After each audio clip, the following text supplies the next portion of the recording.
Bueno, lo mencionábamos recién también, recientemente, quien será el ministro del Interior del presidente electo, habló de un dólar oficial a 650 pesos. Y allí surgen muchos interrogantes. Sale, por ejemplo, cómo hacer que esa devaluación no se traslade a precios, ¿no? Exactamente, y cuál será efectivamente el valor de equilibrio del dólar para que les cierre a todos, al sector privado para poder tener ganancias y aumentar las exportaciones y a los consumidores para poder comprar los productos a los que hoy muchos no podemos acceder. Damián Dipache está conectado con nosotros y vamos a pensar, ¿no? ¿Cuál podría llegar a ser, si es que nos animamos a tirar un número, Dami, el dólar equilibrio, ¿no? De cara a la Argentina que se viene. ¿Cómo estás? Bueno, ¿cómo les va, Ale, Rocío? Buen día. Saben que, pese a que muchos dicen, bueno, Franco tiró este dólar de referencia, para mí estaba mejor dateado de lo que muchos pensábamos. No creo que ello haya sido en forma, digamos, inocente. Y dentro del equipo se está hablando de un tipo de cambio de ese valor. ¿Qué sería un dólar de 650 pesos? Sería un dólar después de, lo quiero hacer en términos comparativos porque la gente lo va a entender mejor, el dólar de la evaluación asimétrica de 1 a 4, esas 2002, sería un dólar de hoy de 950 pesos, que fue una salida feroz de la convertibilidad. Un dólar de 650 sería un dólar del año 2007. Estábamos en un dólar más cercano a 3.80, 3.40, ese tipo de cambio. Y es un dólar muy competitivo. Es un dólar muy competitivo. Unos dicen, bueno, pero pará, es competitivo para el frente externo. Y sí, Argentina necesita resolver el déficit de su balanza comercial. Argentina necesita dólares, necesita que se liquiden dólares, que la inversión extranjera directa llegue a un dólar y salga a un dólar. No se va a poder lograr inmediatamente porque no es un levantamiento del cepo, sino que es un tipo de cambio oficial mayorista convergiendo hacia un tipo de cambio comercial, tanto para importación como para exportación. Ahora, la realidad que decir cuánto es más o cuánto es menos no va a ser un dólar flotante, o sea, no va a dejar volar el dólar, sino que va a ser un dólar dirigido hacia ese lugar de 650 pesos por dólar. Información de que a mí me llega, no sería el último dólar que tendríamos. Claro. Porque en febrero o marzo habría un eventual levantamiento del cepo y alguna de las versiones que corren es la posibilidad de que sí ahí lleguen algún tipo de fondos y se intente una especie de neoconvertibilidad. Qué dato, Dami. Decís vos Sí. febrero de este año, o sea, perdón, del año que viene, Febrero pero de queda, 2024. bueno, queda muy poco, ¿no? Febrero de Incluso 2024. recordemos que durante la campaña se habló de una época razonable, en este caso había sido Sergio Massa, ¿no? De levantar el cepo recién a finales del año que viene, teniendo en cuenta, ¿no?, la situación de las reservas. Pero pareciera ser que esa ecuación cambia con la llegada de esos dólares frescos que nos estás diciendo.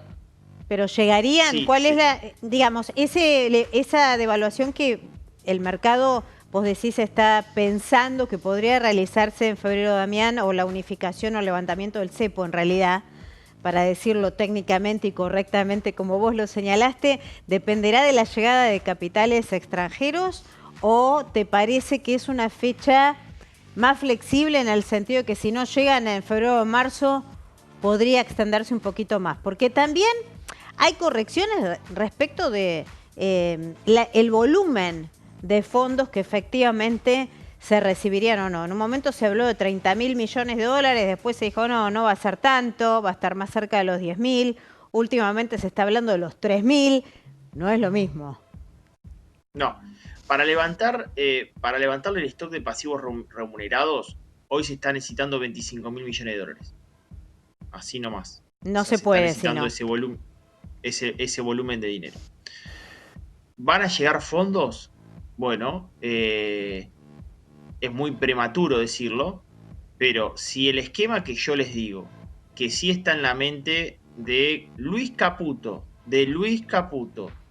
efectivamente es viable, es con la llegada de fondos por un Ujú. monto, te diría, de la mitad de eso, de fondos frescos, fondos soberanos que no vendrían de Norteamérica, y que se buscaría ir a un esquema no de dolarización plena, Sí. sino de neoconvertibilidad. A ver, ¿qué sería una neoconvertibilidad? Claro, ¿cuál sería Dami? la diferencia entre Claro. la dolarización y la neoconvertibilidad? Te Circula el referís al peso. 1 a 1. Claro, circula el peso y el dólar. ¿Qué es una neoconvertibilidad? 1 a 1000. Ujú, ujú. 1 a 1000 sería una neoconvertibilidad. Ujú. Eso sería una neoconvertibilidad. Es una idea que está en la mesa, no la descarten, acuérdense lo que les dice Damián Dipache, está dentro de la conversación de que, porque vieron que cuando asumió, dijo Luis Caputo, no es favorable a la dolarización. Exacto. Bueno, todo eso puede cambiar y ahora se está hablando de esta neoconvertibilidad. Sería interesante pensar, ¿no?, en esto que mencionábamos recién con Ale. Primero, ¿cuándo se va a llevar a cabo la corrección del tipo de cambio, ¿no? Y con qué medidas se va a acompañar esa corrección para que todo eso no se vuelque hacia precios, ¿no?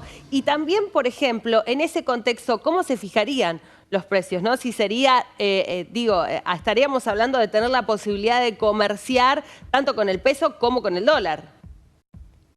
Bueno, primero, con la corrección del tipo de cambio que va a haber ahora en diciembre, nosotros estimamos que esa corrección implicaría 3 o 4 puntos adicionales a la inflación solamente en el mes de diciembre.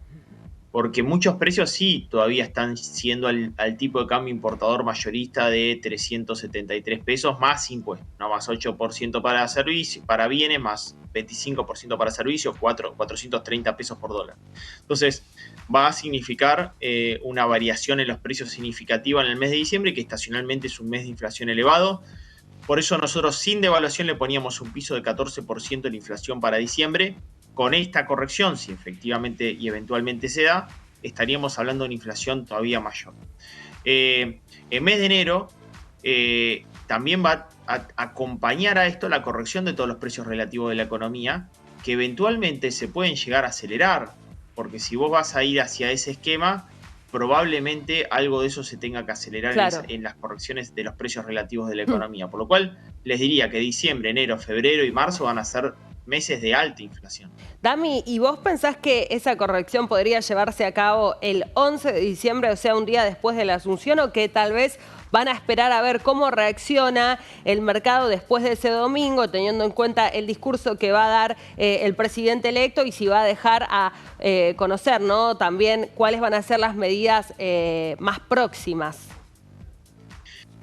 Fundamental que eso sea después del 11 de diciembre, que Javier Milei prepare en el mercado un plan económico de estabilización, tiempo, con sus metas, con sus objetivos, que quede bien claro en la gente hacia dónde va a ir y efectivamente a partir de ahí haga esas correcciones, pero con la contundencia de saber a dónde se quiere ir, hacia dónde se quiere llegar y en qué tiempo se quiere llevar. Entonces, en base a eso, uno puede darle, el aval para que esa corrección necesaria se dé sin generar, por ejemplo, un salto enorme de la brecha cambiaria en el paralelo, ¿no? Por ejemplo. Exactamente, por eso el presidente electo Javier Milei en algún momento habló de 8 meses, ¿no? De 8 meses de espera para la puesta en funcionamiento de lo que él imagina es el inicio del rumbo económico que él imagina y que se supone, se descuenta y se espera que explique detalladamente en el mensaje que va a realizar tanto a la Asamblea Legislativa como a la ciudadanía el 10 de diciembre. Vos estás diciendo entonces que la información excelente que nos estás anticipando en Canal E es que en un primer momento se estaría pensando en un trimestre, digamos, ¿no? Como un primer salto para definir después si son 8 meses o a lo mejor 6. Sí, yo te digo, primero la información que yo brindo es un informe privado, para citar la fuente, de Bull Market, que habla de este plan sería un plan, te diría, el primer cuatrimestre o primeros 5 meses, contabilizando diciembre, de esta ejecución del plan. ¿Sabes, Alejandra, por experiencia, que muchas de estas visiones o ideas se van como sintetizando? Absolutamente. Y se van, digamos, rosqueando. Incluso algunos de los integrantes quizás tienen esta idea y la plasman en un paper, que no es menor, y que tiene contundencia, y después hay que ver si efectivamente se lleva a la práctica en esos mismos tiempos, con el mismo programa económico y con la misma contundencia, ¿no? Absolutamente. Pero no sería loco lo que efectivamente muestra este paper, porque vuelve a la idea de alguna manera lograr que el dólar comience a circular junto con el peso en esa primera etapa. Claro. Claro, y dependerá también, por supuesto, como vos muy bien señalás, una cosa son los papers de los economistas y las proyecciones macroeconómicas o los escenarios que efectivamente siempre los economistas deben hacer para saber de dónde empiezan y en cuánto tiempo pueden alcanzar el objetivo. Otra cosa es después los consensos políticos, cómo se baja eso a la calle, cómo efectivamente responde el mercado y sobre todo cómo van a funcionar los acuerdos políticos en el inicio de este gobierno que tuvo un caudal importante de votos para llegar a la Casa Rosada, pero que no se traduce necesariamente en la cantidad de representantes legislativos, tanto en diputados como en Senado. Y vos sabés muy bien, Damián, que esto claramente me parece va a tener que pasar gran parte de este paquete por un acuerdo político en el Congreso. Sí, ahí, Ale, yo estoy viendo, ¿no?, que Francos está tomando determinaciones, acordando con cierto sector del peronismo para poder llegar a tener quórum o mayorías, acuerdos que obviamente llaman la atención, ¿no?